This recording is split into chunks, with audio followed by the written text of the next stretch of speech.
Hey everyone, welcome to episode 126 of the Lift Free and Diet Hard podcast. I'm your host, Andrew Coates. At some point, I'm going to stop probably using the number of the episodes. I kind of got a long play on this one, but that's a total side note. Now, a while back, I was a guest on BarBend's podcast. Really cool. I have written for BarBend. It's a brand that I have utmost respect for. I aspired to write for BarBend. And along the way, I got to meet the co-founder, and I guess now your title is head of brand, David Thomas Tao. We got to meet in New York at our friend Kenny Santucci Strong, New York.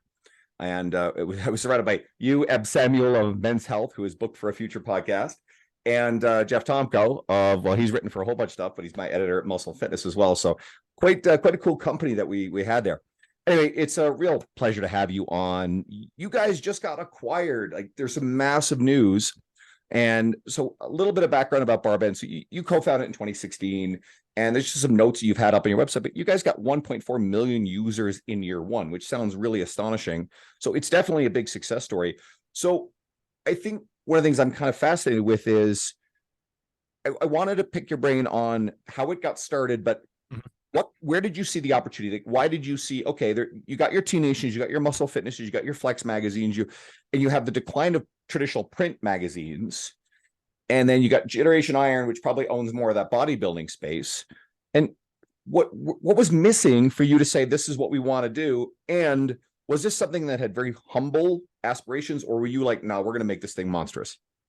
Well, Andrew, first off, thank you for having me on. It's a pleasure to chat. I loved having you on our podcast. So it's nice to turn the tables, and it's really fun to guest on podcasts and talk a little bit about BarBend. And I think the first thing that I tell people about the origins of BarBend, I was the co-founder, and I have two fantastic co-founders, and we each brought, I think, very different skill sets to the table to make BarBend a success, which we'll talk about in a little bit. But I think the important thing to note is that BarBend was born out of my personal frustration for not having the website I wanted to go to. And I think that I was calling myself a strength nerd before a lot of people were calling themselves strength nerds, because I am just a huge nerd and I'm interested in strength. I have a background in weightlifting, and then I got involved in CrossFit, actually did some media work for CrossFit HQ, full disclosure. We're talking way back. We're talking 10 years ago at this point, over 10 years ago at this point. And as I was going through this, I also have a journalism background. I was working for financial publications, kind of while print was really consolidating and going under in a really kind of scary way, and no one really knew what the future of media was. I've initially or eventually realized that I had an opportunity, or could build an opportunity, to combine my love of strength training, and strength culture with new opportunities in the media space. BarBend started in early 2016. I first had the idea and brought it to my co-founders in late 2015, which is also when we came across the name. And that was a time when media itself was undergoing a lot of revolutionary upheaval. I mean, this is a time when all sorts of print publications, not just in fitness, were going under, or print publications were moving from a weekly to a bi-weekly or to a monthly. You had quote unquote new-ish websites and media properties like BuzzFeed starting to take up market share and prove that you could be a big company and you could be a media company. Now, BuzzFeed News recently closed, so that's like kind of an interesting antithetical point to what I'm saying. But it was at a time when folks thought, okay, the old vanguard of what used to be print publications that then were the first to move online, they may survive in some digital form. But it could be time, and there may be space for new reputable publications, the rub being that they would have to prove that they're reputable. And I thought there was opportunity for that in strength, because I had a background in weightlifting, I was involved in CrossFit, but I had an interest across the world of strength sports. I wanted to know what was going on in strongman. This was, by the way, at a time when they were purposely not leaking world's strongest man results, and you had to wait like 7 months to figure out who was winning. Oof. It was at a time. Yeah. It was that. Yeah. I mean, it's very different today. And actually, BarBend, I'm proud to say we've been a big part of that. People forget this, because same thing with the Olympia results, right? I mean, now you can get the stuff instantaneously, whereas you had to wait for like whatever month's issue of Flex magazine to find out who won the Olympia. So we take for granted how much this has changed. even back when in the early days of BarBend, there were some great resources. For example, Open Powerlifting continues to be a great resource and has long been a good resource.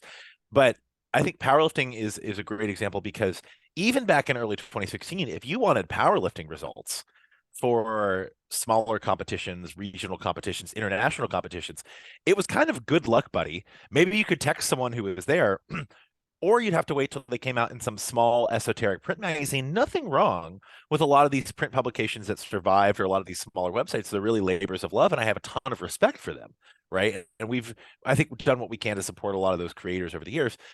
But there was no one place where I could, as a consumer and as someone who appreciated strength, culture, and the community around strength, go and get my news. And certainly not a place where I could get my news, my training advice, my reviews, and all of that under one umbrella. Now, that's not to say that even today, BarBend publishes everything that's relevant in strength. You and I were talking a little bit before the recording about how BarBend can go even broader and we can go even deeper in the content we're pushing out to be useful to the strength community.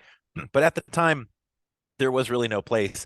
I was kind of cobbling together results for my own education and out of my own curiosity at the time. And I thought, well, what if I just did this professionally? And what if we could package this as a real media company? We might be onto something. And spoiler alert, we realized pretty early on. I mean, you said we got, like you said, we got 1.4 million readers our first year. Six years later in 2022, we had over 31 million readers. It was proven pretty quickly that people were really interested in this stuff, especially if you could put it in one easy to read central location. And the early iterations of BarBend, it's kind of similar to what it looks like now. It's not like the page has changed that much, but it was really across the top. It was like weightlifting, powerlifting, CrossFit, strongman, other. We didn't have a bodybuilding tab at the time. We didn't really start covering bodybuilding until around 2020, but you came and you could just toggle by sport and you'd get the news, the results, the training, the op-eds. It was all under one umbrella. And I think that our timing was good in that people really appreciated that, and no one else was doing it at the time, at least not in that way. And I don't think anybody still does it at the scale. And I think you hit on the key thing. It's timing. And it's hard to take this. I mean, there are valuable lessons within here, and I want to try to extract as many of them as possible. Fundamental principles of success. But there are certain elements of timing. It kind of goes back to, the early days of computer accessibility and coding, and the fact that people like Bill Gates, whatever your feelings are on Bill, that's complicated shit that I won't go to near. But or like Steve Jobs and some of the other people of that era, your Google founders, Larry Page, Sergey Brin, they had the earliest access to this stuff and a lot of hours. So it's sort of a slight misunderstanding of the 10,000 hour rule, but it's relevant. But they were the ones that were at the inflection points where there was a major shift. And realistically, you guys, your timing was perfect, because major inflection point where there was a significant shift in the way social media was emerging, the growth and the popularity of CrossFit, the explosion of popularity of strongman probably around that time, and other weightlifting sports. Powerlifting has certainly grown. And I think it is a bit of a perfect storm in terms of timing and the way that social media and media as a whole was manifesting, with the subsequent decline of print magazines. So there's that.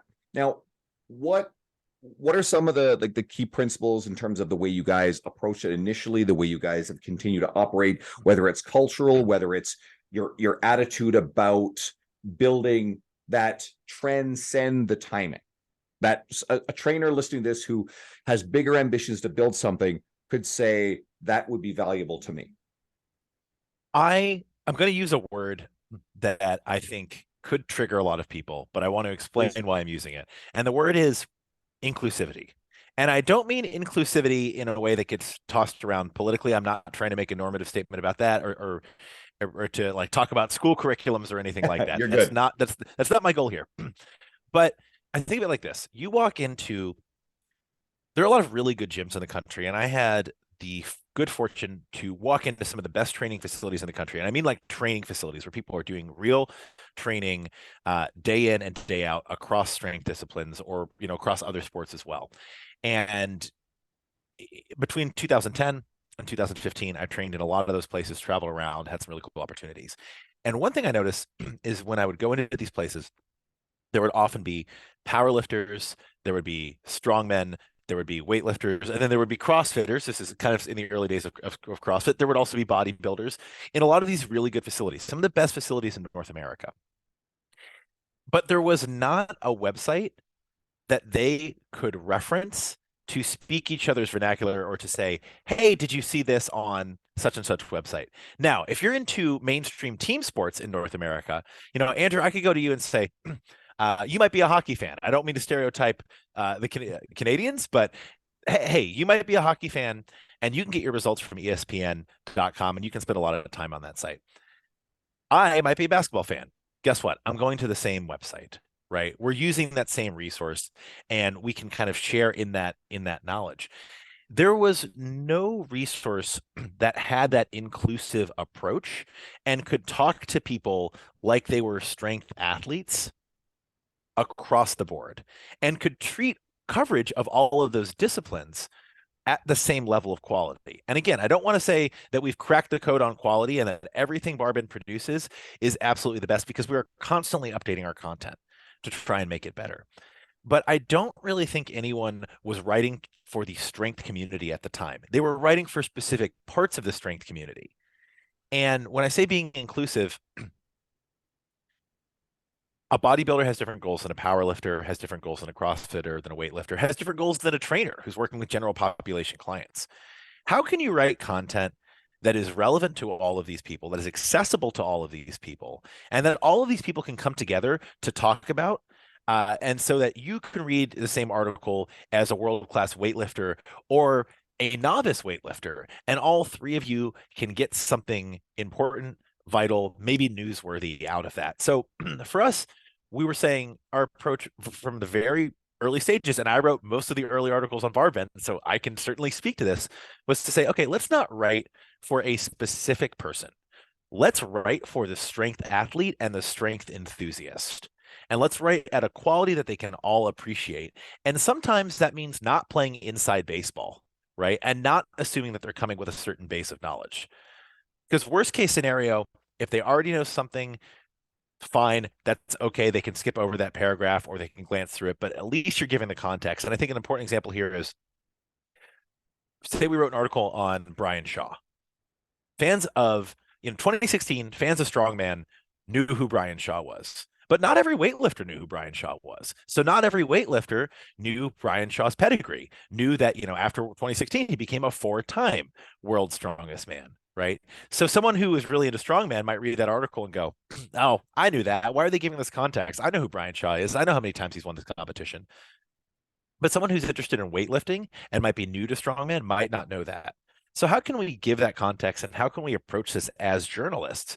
And that approach really paid off early, because suddenly, literally a few months in to covering these sports after we launched, we were getting cited by Wikipedia, we were getting cited by Sports Illustrated, we were getting cited by ESPN, we were getting cited by a lot of these outlets as a primary, or in some cases, secondary news source. We were being treated as journalists because that's the approach we took in.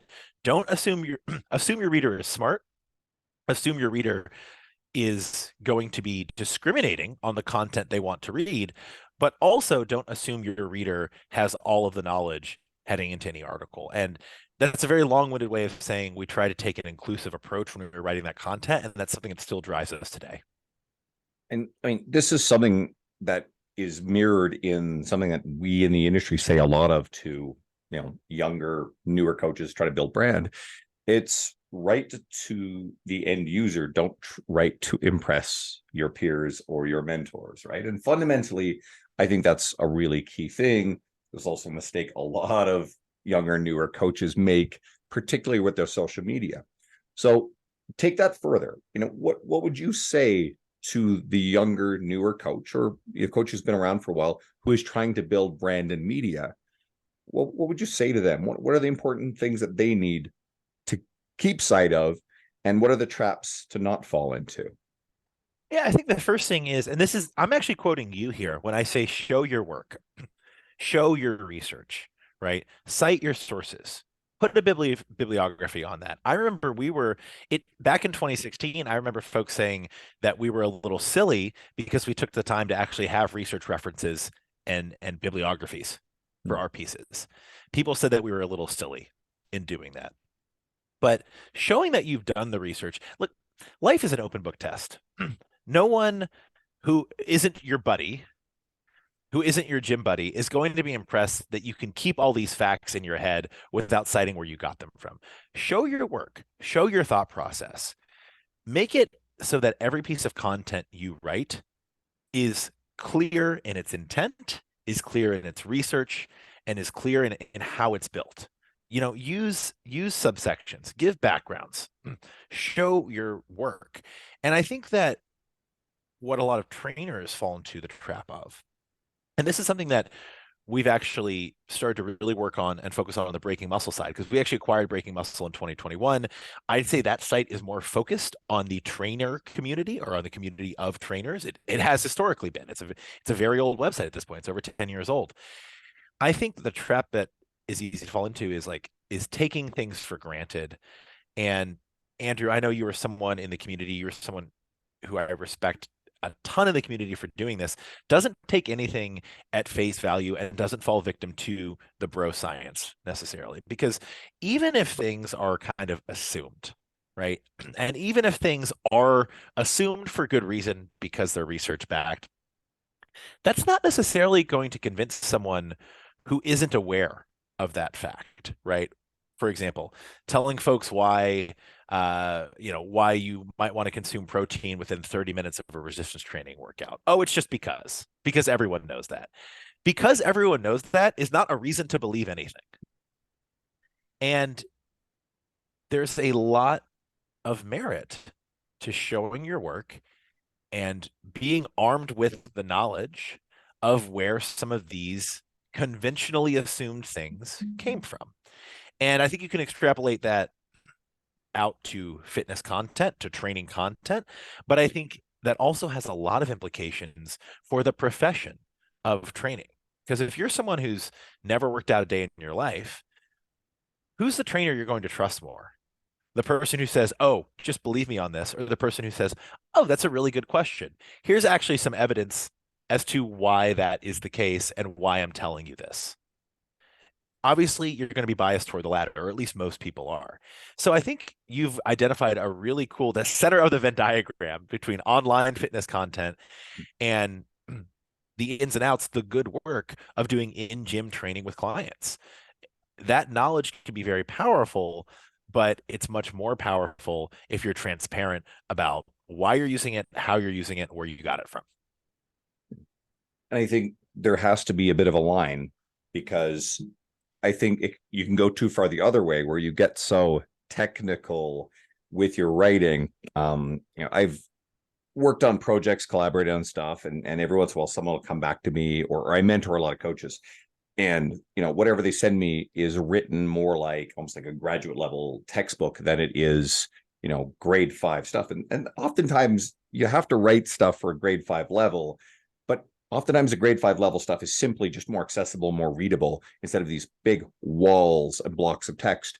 Break it up in a smaller paragraphs, and make the reader's job easier. Don't make the reader's job hard and make them fight their way through it.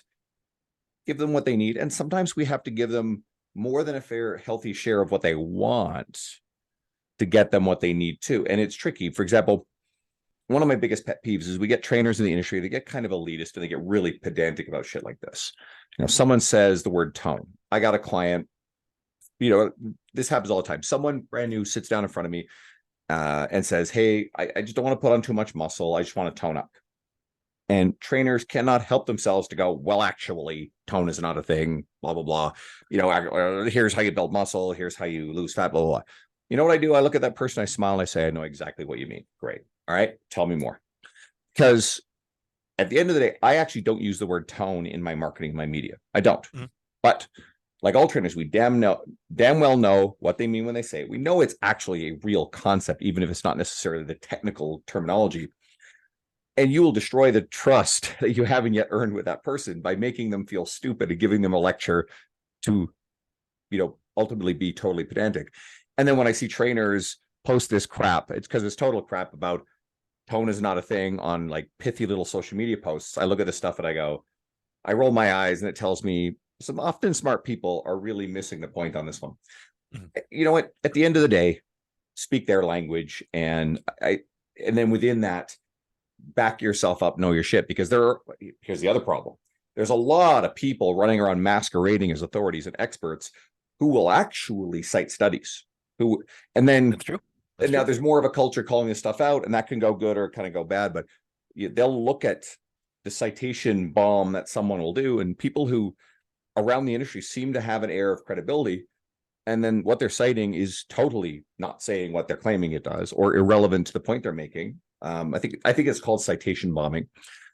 And so some of these people have the air of authority. So it can be really challenging. I mean, shit, if it's challenging for trainers to figure out who's reliable to listen to, how does the end consumer feel? So I think at the end of the day, it's really about trust building. And BarBend has done a really great job of building trust with the community that uses it. Are there any other elements to how you believe you've built that trust? Well, the one thing I just want to yes and you on is agreeing with that. And also I want to point out, when it comes to health and wellness, there is no perfect article. There is no article that 100 different people will take the exact same thing away from, right? And I think walking that line between not saying anything and making things, or between saying things too simplistically and at the other end of the spectrum, citation bombing or going overboard. I talked to Greg Nuckols. He actually reached out after we announced the acquisition, was very congratulatory. Okay.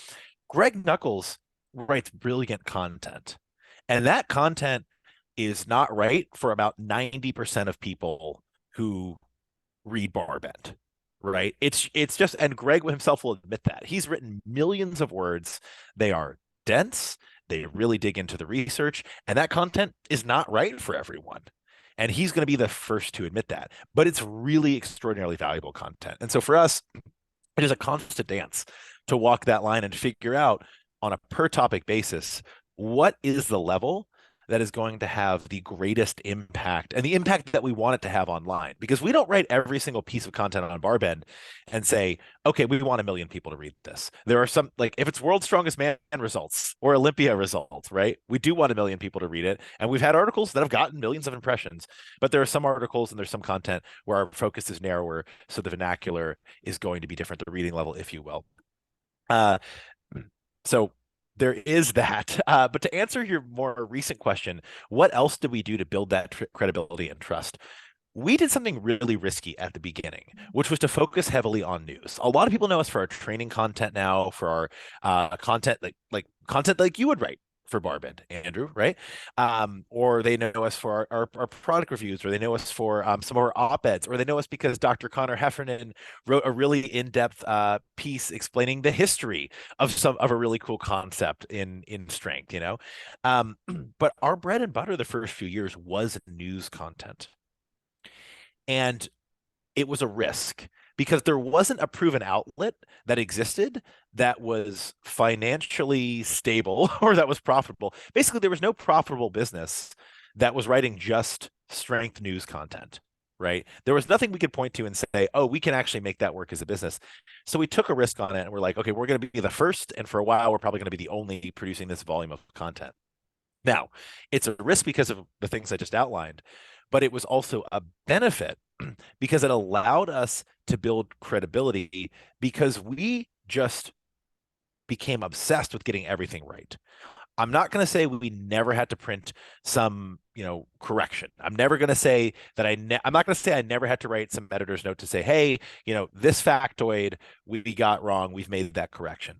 But we were obsessed with being as accurate as possible and being the most accurate resource online when it came to news in the strength space. And if we could not verify something, we just didn't publish it. So for the first few years, when other folks started catching on and started writing this strength sports news as well, they started beating us, and they would publish things faster than us because we just refused to publish anything that could not be triple checked. And because of that, and because a lot of our early competitors got stuff wrong, it allowed us to build credibility not only with readers, not only with athletes, but with sports governing bodies and with other outlets who started linking to us as primary results sources. And there's a reason that you'll find BarBend reporters with boots on the ground at World's Strongest Man every year. There's a reason that when the Olympics roll around, the first site that gets linked to for weightlifting results is BarBend. There was a reason we're the official media partner of USA Weightlifting, and we're a media provider for World Paralympic Powerlifting, because we have an unwavering commitment to getting things as accurate as possible. That's not to say that we bat 1,000. No outlet does. The New York Times prints corrections every week, right? But if we get something even the tiniest bit off, or if it's presented in a way that is not as accurate as possible, we are going to turn the ship around to correct it. And because of that, we're often not the fastest to publish. But we are absolutely obsessed with being the most accurate source. And focusing on that and focusing on news content for the first few years of our existence allowed us to build that credibility, so that when we started writing other things and we broadened the categories that we were covering, people looked at us and they said, oh, I bet that's accurate. For example, we didn't really write about bodybuilding for the first 4 years of BarBend's existence, for the first 4.5 years of BarBend's existence. But when the 2020 Olympia rolled around, that weird Olympia that was kind of in December, I think it was in December that year, they had to change it around due to COVID. When that rolled around, we got an insane amount of traffic and traction. And that was really the first bodybuilding contest we'd covered it in a concerted, focused way, because people saw BarBend covering it and they said, oh, it's got to be of this certain level of quality. And I do remember, and I won't name names, getting notes from other outlets in the space, from some bodybuilding outlets in the space. And they said, oh no, oh no, oh no, you guys are covering bodybuilding now, because they knew that we were going to bring that commitment to accuracy. Not that they didn't have that, but they knew we were going to keep them accountable, because we were going to keep ourselves accountable and hold ourselves to very high standards. So again, a long-winded way of answering your very good question, but we really wanted to make sure that our process for news was tight and was best in class, if not fastest, before we started writing other types of content. And that built our credibility early on. There's another principle at play here, and trainers can sort of extrapolate how useful this is, but understanding it, I think, is useful in the grander scheme of things. It's the network effect of being the space where all of these organizations are coming through you guys. All of the users, the consumers of the news are coming through you. And it's your ESPN analogy is a really good one, right? We generally, in these spaces, we don't tend to see, 30 to 40 smaller, disparate sort of sources of information about anything. Usually people will gravitate in one place. A very good example of a network effect is the fact that virtually, I think, all online auction stuff goes through eBay, because you have the network effect of having the maximum amount of sellers and the maximum amount of buyers in one place. It's the way these things evolve. Almost any social media platform tends to function based on a network effect. They're more powerful and they're more resilient based on it. Anytime that a new social media app has tried to pop up and replicate something that was already existing, it's generally failed. Anything that's popular was pretty much kind of a new thing. So TikTok initially started out as fundamentally different than Instagram. Now, Instagram has a history of going and taking pieces from other upstarts like Snapchat. That's where it innovated the stories and arguably destroyed Snapchat because it did the stories better than Snapchat did.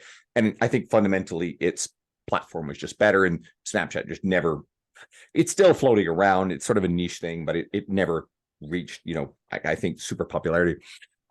There's all sorts of things that are trying, because people are talking about the death of Twitter now for a while, Elon buying it, blah, blah, blah, whatever. And there's all sorts of other versions of it, whether it's, your parlors and your Truth Socials, and I'm not going to get into that stuff, or if it's Mastodon, which whatever, right? And I think all of these things are very ideologically sort of very, very skewed, which is part of the problem.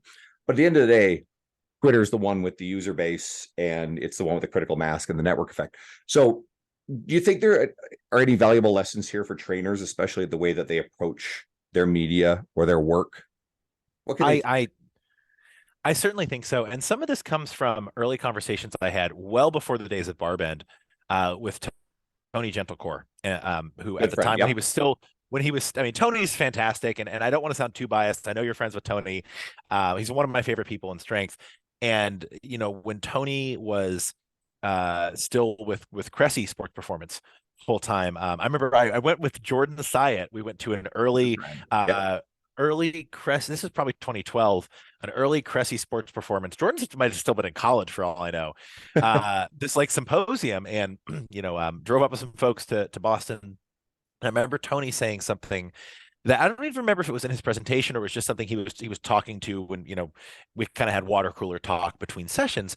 And he mentioned how your first client is your most important client, and your second client is also your most important client, and your third client is also your most important client, because those people are network amplifiers.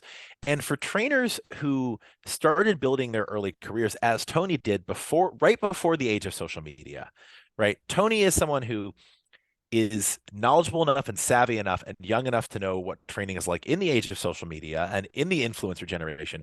But he also remembers the before times. He remembers when your best marketing tool was your clients, right? Your best marketing tool, the best market you could buy was one of your clients having results, having a good experience, and telling a friend, a family member, a coworker to go train with you. And I see our early content the same way, because we had our early users. If someone came to BarBend in the very early days and they got turned off by that content, or the content was inaccurate, or it was unreadable, or it was low quality, chances are they would never come back to BarBend, right? So we had this very tight window at the beginning, such that we wanted to get that network effect, but we didn't have this existing fan base. We didn't have this existing readership.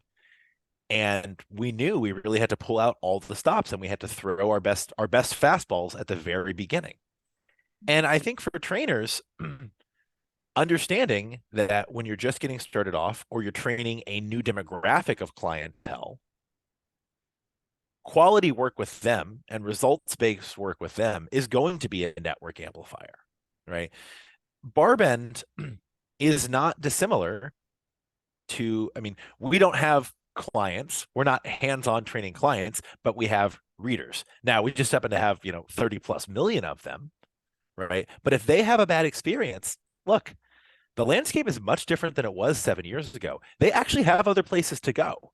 There are a lot of places that write content similarly to BarBend. Now, they might not write the full breadth of content that we do, but guess what? 7 years ago, Men's Health wasn't, and I don't mean to call it Men's Health specifically, but it's just one example. They weren't writing a lot of strength sports news, but they sure as heck are now, right? And they're still a bigger site than BarBend. So if our readers have a bad experience, they can go elsewhere. And I liken it to kind of building your early base and your early network amplifiers. And I think the same can be said for trainers, especially when you're moving into a new community, training at a new location, or training a new demographic. The work you do early on is going to have a very powerful butterfly effect years and years and years later. And Andrew, I'm sure that if you mapped out your coaching tree and your coaching pedigree as a trainer, you not only have clients who are referrals of clients, you have clients who are referrals of clients who are referrals of clients who are referrals of clients at this point. I'll tell a story just to that effect. So it's funny. So I trained my client, Teresa, today. Teresa's been with me active now 11 years. I've been doing this 12 and a half years. She's been with me 11 and a half years. One of the first clients I got was a young man named Kyle. He'd won a draw, was given a free year membership. He was sold on 12 sessions. He was assigned to me. I was brand new. We headed off. Pretty quickly, his best friend came to train with me. Ryan, who's to this day one of my closest friends. I was at his wedding, trained with me, and then just kept going until he moved away. His brother laughed at him for spending the money on training. Pretty soon, his brother came to train with me for 36 sessions. And then they brought their mom, who thought she wouldn't be strong enough. Teresa's like this iconic woman who's now like in her early 60s. And all the younger women at the old gym just are in awe of what she was capable of. So again, Teresa, and between Ryan and Teresa, they've fed. So I've trained the boy's dad, Teresa's husband, and then I've trained well over 20 extended family members, friends of the family, coworkers. I had a boot camp where Teresa was bringing in a whole bunch of her people, and I probably done. I would be shocked if it's not 1,500 sessions just from that one referral tree alone, and I have at least one other referral tree that started similarly that is still alive to this day after 12 years. And this is absolutely the truth. And I see a lot of trainers get a little too complacent, a little too quickly, where they stop. Yeah, you're training the same client for years or however long, and that person's form is pretty consistent. So they stop paying as much attention to studying and watching every rep. And do you want to know how I learned a lot of things I learned about training? Sure, I read T Nation from a very early time in my career, and I would get into really smart people like Tony Gentilcourt early, and that generation of the industry. But I studied how people moved, and I watched, and we're talking about, what, 100,000 probably individual repetitions. And if your eyes are studying the way that people move, you figure a lot of stuff out. And this is something I think a lot of people are missing. It's something that you can't quite get if you rush too quickly to online coaching. And I don't begrudge online coaching. I think there's a different skill set to learning how to do it well. And it's why the industry traditionally has said, and I think this is gatekeeping stuff that's misguided now, oh, you need a certain number of years, on the floor before you can coach online. You've earned the right. Well, that's not realistic, because more than ever, people are going online quickly. But I do think there's so much to be said for not taking for granted the opportunity you have to get to study human movement for hours on end with the person in front of you, and just training yourself to be that attentive versus being distracted because that person happens to be just doing the same reps over and over. You can train. Humans are pattern recognition machines. One of the greatest skills you will ever learn as a trainer is the pattern recognition. Every trainer has had this experience where they end up cueing something because they sense something, almost it becomes a sixth sense, where they just know something is going to change within the person's form. And it's just that you're so quick at pattern recognition that you are aware of it before your mind consciously perceives it, and you automatically will coach and cue something just to keep the form from breaking down, right? Especially if you've done that much time doing stuff. And this shows up in all sorts of other walks of life. But one of the most important skills, not to take for granted as a trainer, and a lot of people don't even think about this, is simply getting the reps in and becoming so good at pattern recognition. And then it will show up in other ways through conversation about nutrition and habit and lifestyle. And don't be in such a rush. I think anybody who's kind of came through in my generation, certainly the generation that was a little bit before your Tony Gentilcourt types, you almost always notice the people who've stuck around. There's a survivorship bias in the ones that have lasted, but I think there's a lesson here. It's illustrative.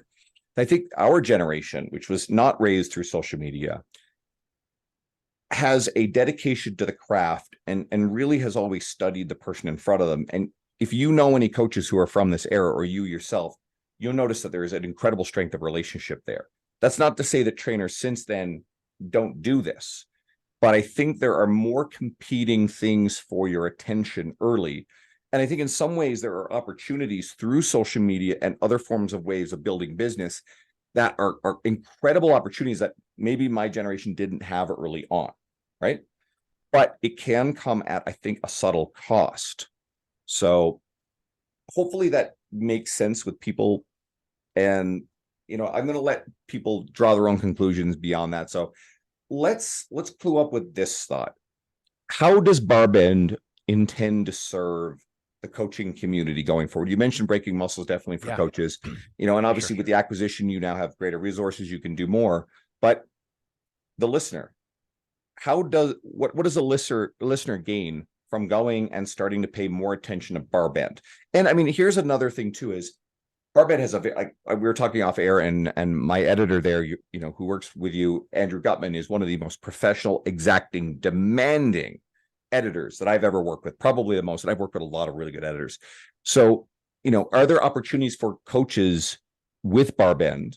What would you say to them? But how do you ultimately serve and help coaches with their careers with your media? Great series of questions. I'm going to actually answer them in reverse. As far as opportunities with BarBend, we have hundreds of contributors that we work with between BarBend and Breaking Muscle, and they're really they're the same company. BarBend and Breaking Muscle are sister websites, and they're different websites, and they also have different editorial teams. I want to point that out. Breaking Muscle, the person steering the ship editorially over there is Chris Colucci, formerly of T Nation. actually, who's a name that a lot of people know. And he has been a huge part as we relaunched Breaking Muscle with renewed focus, but not a different focus. And when I say Breaking Muscle is a great resource for trainers, that's not to say BarBend isn't a great resource for trainers. But Breaking Muscle has kind of always been by and for the training community, and in many ways continues to be so, just with renewed focus and broadened focus. There are opportunities to get involved with BarBend if folks want to, because we still accept new contributors and work with new contributors on a quarterly basis. What I will say is it's gotten harder than ever, because as more people know about BarBend, it's gone from me in 2016 begging people to write for us to us getting literally hundreds of inbound contributor requests every week. And in order for those requests to stand out, they need to stand out. I actually recorded a podcast with Andrew Gutman about how to get our attention if you're a contributor, and I can send you that link after, Andrew, and it's about 40 minutes about like, hey, here's how you pitch to outlets like BarBend. So there definitely is opportunity, but you have to be shipshape when it comes to your pitch. You can't just send an email. You can't ever send an email in this industry anymore saying, hey, I want to write for you. What are the next steps? It's not going to work. So there's opportunity, but do your research. Look up the podcast I did with Andrew Gutman, this exacting, very professional editor, where he literally says, hey, if you want to get my attention, here's how you do it. As far as the services that we are providing and the resources we're providing for trainers, we're going to continue to produce written content at increasingly high standards at an increasingly fast pace. And when I say increasingly fast pace, I don't mean just producing new content. I mean updating our old content so that it's always best in class. I think a lot of people don't realize that we are constantly updating our old content. It's actually some weeks a majority of our editorial output is updating, refurbishing, improving a lot of our existing content. So that is thing number one, I'd say. So the resources that people use day in and day out that we get thousands of hits on every day, they're going to get better over time, right? And that content is going to perform better over time because of that. The other thing I think I really want to emphasize is post-acquisition. I think media companies have a limit. And I mean this in an economic standpoint when they're independent. Because media is cyclical. In fitness, media is seasonal. One Google update can really affect your bottom line from month to month in the course of a calendar year several times. Us being part of a larger media company, and remarkably little has changed about BarBend since we were acquired. By the way, 90% of our staff, like nothing has changed about their day-to-day. They're just doing what they do, and they have more budget to do it, and they have more resources to do it. I think what you're going to start seeing, and there's some stuff I can say and some stuff I can't say, is later on in 2023, you're going to see a more multimedia approach to how we produce this content. I think you're going to start seeing more in the video realm that's relevant to trainers. I think you're going to start seeing more in the podcast realm that's relevant to trainers. I think you're going to start seeing more rich, dynamic content within our written content, new formats of articles, new longer form pieces, new elements in that written content that frankly, we just had a bandwidth limitation on before. Our team is already growing. Our full-time team has already grown since the acquisition, right? This is not an acquisition where it was like, oh, they're buying BarBend and they just want the website. 100% of our team members went over, and we've already hired new full-time people because we are really keen on putting our foot down on the gas and accelerating growth in the quality of content we produce, the type of content we produce, the breadth of content we produce, and the amount of content we produce. And so, you know, the fastest growing elements of our content, or at least the type of content we're going to be producing more of, is not necessarily news, because we're producing already more strength sports news than anyone else. More content that is relevant to trainers, that's in depth, that's research based, more op-eds, right? More smart, thought-based or idea-driven content from people like you, Andrew, which we were talking about a little bit before this. You're going to start seeing a lot more of that on BarBend as we get deeper into 2023 and as we're actually able to leverage the new resources post-acquisition. So I'm absolutely thrilled about it, and I wish I could say more specifics, but I'm not CEO anymore, so I'd get in a lot of trouble if I just gave away the entire playbook right now. Right. you're good. And I mean, as we discussed off air, it is my intention to direct a bit more of my bandwidth, which is limited for writing, to contribute to you guys to best support the brand and make use of kind of my style and skills. And I'm a big believer in not just creating opportunities for other coaches, but to give coaches a skill. So when I have a presentation on developing fitness writing and developing your career through fitness writing, and there's a big section on getting published. And Andrew Gutman was one of the people that I polled. I asked several of my editors for little bits and pieces. And one of the things, and Eb Samuel from Men's Health, one of the things that kept coming through was the fact that publications are in fact looking for talented people. But you guys know when someone is out to self-serving. Their goals are, well, I get asked this all the time by a lot of people who think, well, it would be great if I wrote for Muscle Fitness or T Nation. They have no background in writing. They've invested no time or effort into actually becoming a skilled writer, haven't read books on writing, haven't written for their own website yet. And that's what I tell people, go do those things first. If you have already another legacy, a very, very strong legacy as an educator, as a teacher, as a presenter in those sort of realms, and maybe your background is, or you've accomplished a lot in your career, then there can be a pathway as long as you're still willing to put in quality work. But then it becomes, all right, do you know the brand? Do you know what the brand really cares about, what the voice is, who the readers are? And can you turn around and give such a thoughtful pitch that serves the brand? And that's the way you get in. It also helps if you build other points of credibility along the way, which means having a body of writing. And people often ask me how I got my start in writing. I started writing for my own website. My best friend built a website for me. I wanted to start writing, couldn't build one myself because I certainly am not great at that sort of thing. And through my podcast, kept interviewing people who've done a lot of this stuff. And then we brought Danny Sugart of T Nation onto the podcast years ago, like over 4 years ago. And seeing that I was already writing, Danny turned around and asked if I would come write for T Nation. That's how it all got started.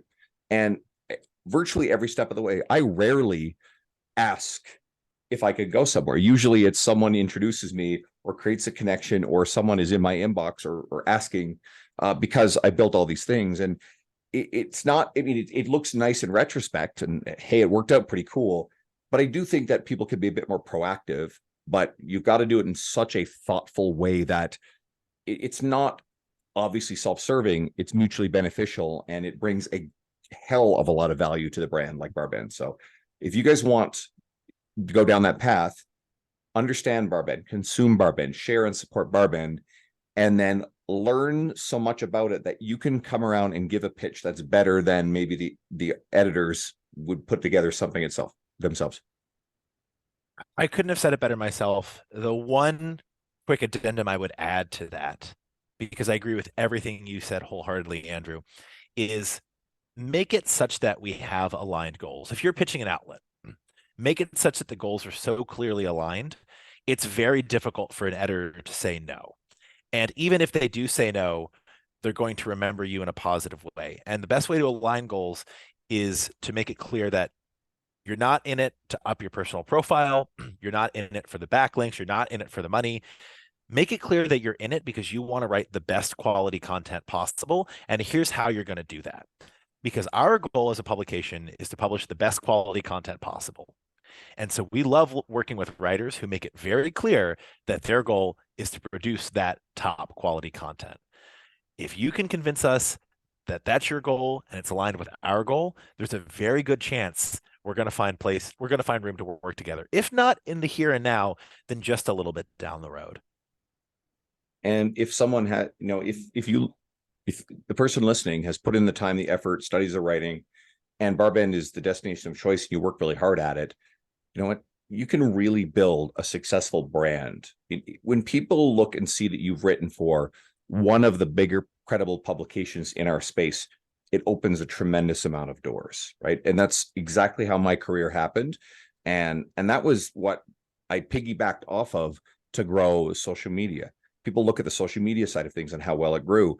One of the most fundamental aspects was the backing of the fact that I was writing for many of the largest publications in fitness and progressively more of them. That gives a type of credibility and authority that simply just putting out short form social media content can never quite replicate. It is phenomenal to be very good at short form social media content, but I think it's an absolute must that you have more to it. People will go to your social media profile, like a post, and then they're looking at what else you got. What else? Give me a reason to follow you. What other, and I hate this lens, but humans think in terms of status. What are the other status flags? And I think credibility and authority are way better lenses, and I tend to look at it that way. What are the flags of credibility and authority that someone's going to go, I want to follow this person because I believe that they're, again, I don't like the word expert, but I think we know where we're going with this stuff. And if you are very serious about wanting to go this path and you take the long view and you have a being of service mindset, then BarBend is a great publication to aspire to work with. I am very proud to have contributed, and I look forward to doing more. Where can people find more of you personally? Because I mean, I know you also are very steeped in like the whiskey world. Yep. That's a whole. And hey, as soon as we get off air, I'm taking David downstairs on video and showing him my bar. If you guys are interested in learning more, send me a message on Instagram. I will literally like send you a picture of my bar. But where do people like follow you personally, but also, you know, BarBend and your other resources there? For sure. Thanks so much for asking. On Instagram, I'm at David Thomas Tao. You're going to get a smattering of fitness, whiskey, and falconing on that account. I'm on Twitter at D_Tao, where I'm pretty active these days. And then you can also reach out to me, david@barbend.com. I love getting emails from folks. I'll just put that right out there. And then, obviously follow along with barbend.com, follow along with the BarBend podcast, and follow along at breakingmuscle.com. And we'll have some, like I said, potentially some more podcasts launching later this year, possibly some more video series launching later this year. So really excited to connect with people on not new platforms, because we're on those platforms, but in new ways on those platforms. And Andrew, thanks so much for having me today. My pleasure. Thank you for coming on. You just gained a Twitter follower, because as much as we're friends on the other platforms, we weren't connected on Twitter. There's so many of them. Everybody listening, if I'm bringing someone on here, it's a very strong endorsement of who they are, the quality of their work. Please go check out more of what BarBend's doing. Please go follow David, because again, it's one of those points of contact where you never know. You may be at an event, like you and I were introduced at an event just in passing, right? I wasn't even expecting that. Super cool. And those sort of things make a difference too. And if by chance anybody has found me and my podcast through David's media, well, if you take a look through my guests, like not even just the recent ones, but the library of people I work with, I introduced this as 126, but there's 150 episodes prior to that with my old co-host as a good friend. And it includes John Berardi, it's just the who's who of the industry, and I'm very proud of the lineup of incredible people I've had. So you may want to stick around and check out some of these other people. And if everything goes according to plan with scheduling, Eb Samuel will be on within a few weeks, and he's a great guy as well, and a good friend of David's. Guys, thank you so much, David. Thank you for your time. I appreciate you.